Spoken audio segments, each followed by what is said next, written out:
George Bush, former president, spoke to Hoda about his thoughts on immigration and the current state of the GOP. Let's hear what he had to say. It's a beautiful country we have, and yet it's not beautiful when we call people names and scare people about immigration. Yeah. It's an easy issue to frighten some of the electorate, and I'm trying to have a different kind of voice. Well, okay, if you were to describe the Republican Party as you see it today, how would you describe it? I would describe it as isolationist, protectionist, and to a certain extent, nativist. Are you disappointed? Well, it's not exactly my vision.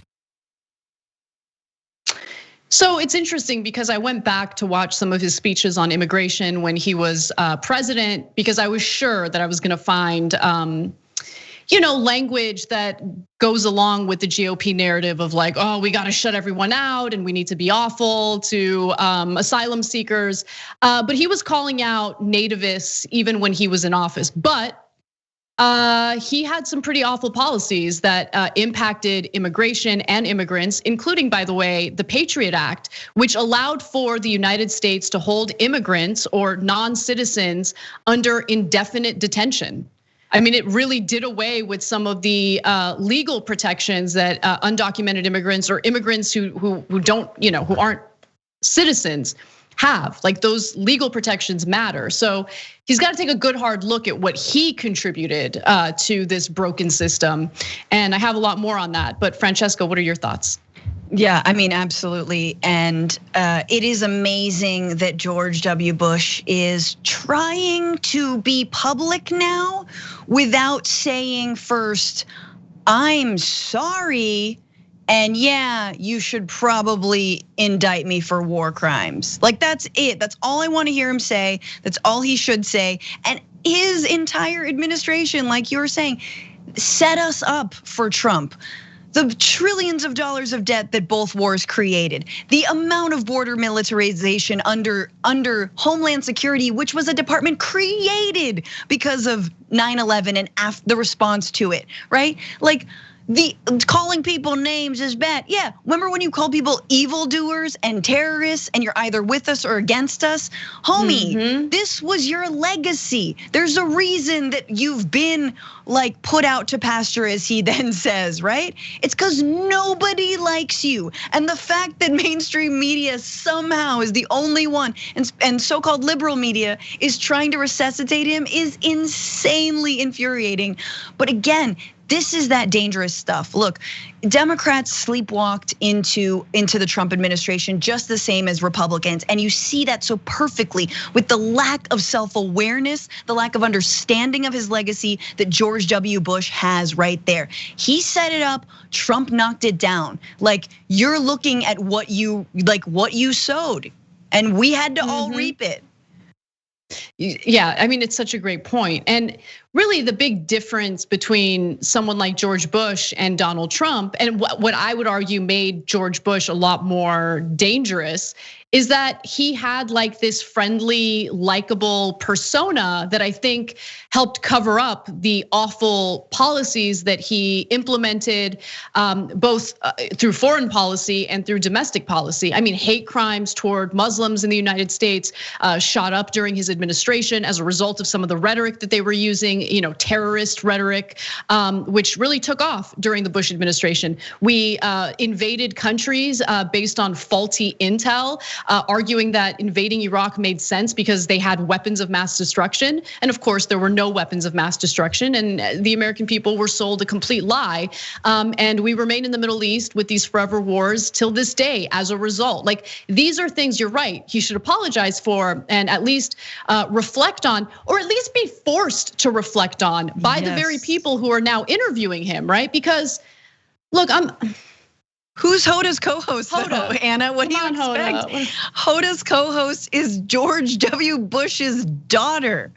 Like, once again, the nepotism and the revolving door between media and politics, and especially the Republican Party. So of course Hoda's not gonna ask him a hard question. I know, and that you're right, that is a problem. I mean, Governor Cuomo's brother having a primetime show on CNN. Like, these are issues, right? When the media is supposed to hold people in positions of power accountable, these conflicts of interest matter. And we're certainly seeing that in the context of this interview. But we do have one more clip from the interview for you. Let's take a quick look at that. Okay, this hypothetical Republican is pro-immigration, pro a path to citizenship for undocumented workers, pro-DACA, pro-reasonable gun control, pro-education funding for public schools. Does that person have a shot, or that Republican, would that Republican have a shot in 2024? Sure, yeah. You think? I think so. I think that it depends upon the emphasis. I think if the emphasis is integrity and decency, and trying to work to get problems solved, I think the person has a shot, yeah. It seems like you've... By the way, I think pro-immigration isn't the right way to put it. I think border enforcement with a compassionate touch. With a compassionate touch. Look, the Republican base is what it is. I'm not justifying it, I'm not minimizing it, but he's wrong. And I think there's a very real reason why Republican voters seem to love the pretty awful rhetoric coming from the GOP right now in response to migrants at the border. It's because all the GOP has been focusing on for a while now is essentially demonizing people over culture war issues, right? So immigration for them is part of the culture war meant to deflect from the fact that they failed in governing, they failed in providing a good life for the American people. Inequality continues to be a huge problem. So in order to distract from all of these societal ills that they have taken a role in, they'll go ahead and demonize others. Oh, these asylum seekers, these unaccompanied minors at the border, these are the people that we need to be scared of, worried about. And so the Republican base has been conditioned to feel honestly like combative, angry, fearful toward immigrants. And so Bush is wrong. Bush is wrong when he thinks like look what happened to Marco Rubio. I mean, he wanted to create a pathway to citizenship. Like he took still a right wing, but a softer approach toward immigration. And during the Trump era, I mean, his political ratings decreased significantly because he wasn't, at least at first, willing to go along with their fear-mongering narrative about migrants. Yeah, I mean, I just want to say that it is surprising and like the tiniest, slowest clap for George W. Bush to say the Republican Party is currently nativist. But once again, he fails to understand the way his entire presidency set this up, and one specific way. And we saw this bear out on January 6th, which he says in that interview made him sick to his stomach. Well, buddy, a lot of the folks who stormed the Capitol got radicalized in the US military, were radicalized under the wars in Iraq and Afghanistan and the incredible apparatus of Islamophobic fear mongering that you created, so that they've come back and not just imported all of their weaponry back to the United States, back to police forces, back into communities, but now they're suddenly afraid of Muslims.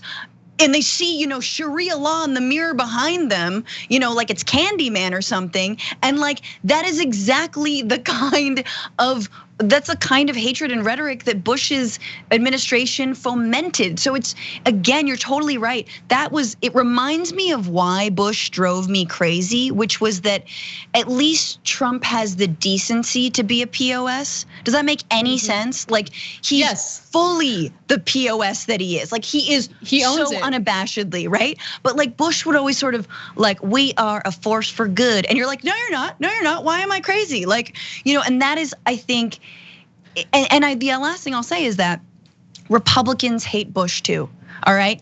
There is a reason that the Marco Rubios, that the Jeb Bushes did not do better in 2016, which was that Bush and the Bush administration was a massive failure. The Iraq War was a failure. The war on terror was a failure. And so instead of sort of holding Republicans' nose in it, that Democrats just sort of run away from it. They're not claiming that anti-war, that sort of pro-fair trade. They're not claiming that mantle that they should.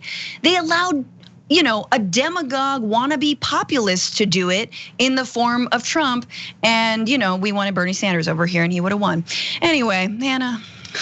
Yeah, and there was one other part of the interview I have to bring it up. Like, he basically said regarding what's currently happening with unaccompanied minors, he's like, I can't imagine what would convince a parent to send their children with these coyotes.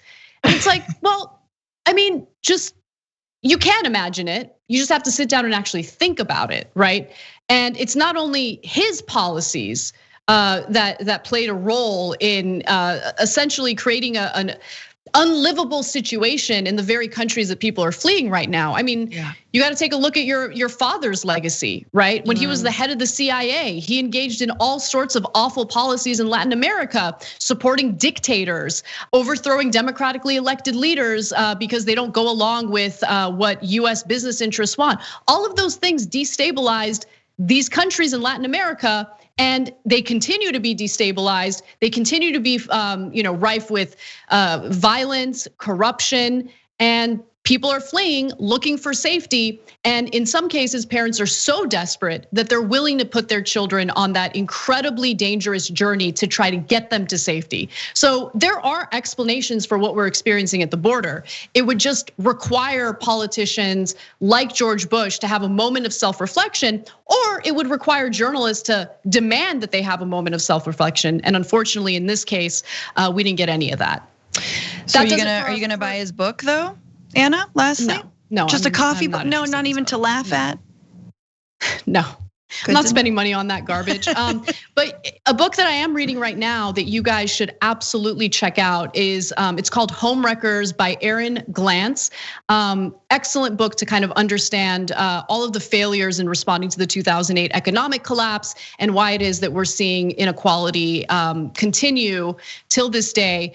It focuses on the housing market. There's a very real reason why you're unable to buy a house, and that I think that book makes a good case. Thanks for watching The Young Turks, really appreciate it. Another way to show support is through YouTube memberships. You'll get to interact with us more. There's live chat, emojis, badges. You've got emojis of me, Anna, John, JR. So those are super fun. But you also get playback of our exclusive member-only shows and specials right after they air. So all of that, all you gotta do is click that join button right underneath the video. Thank you.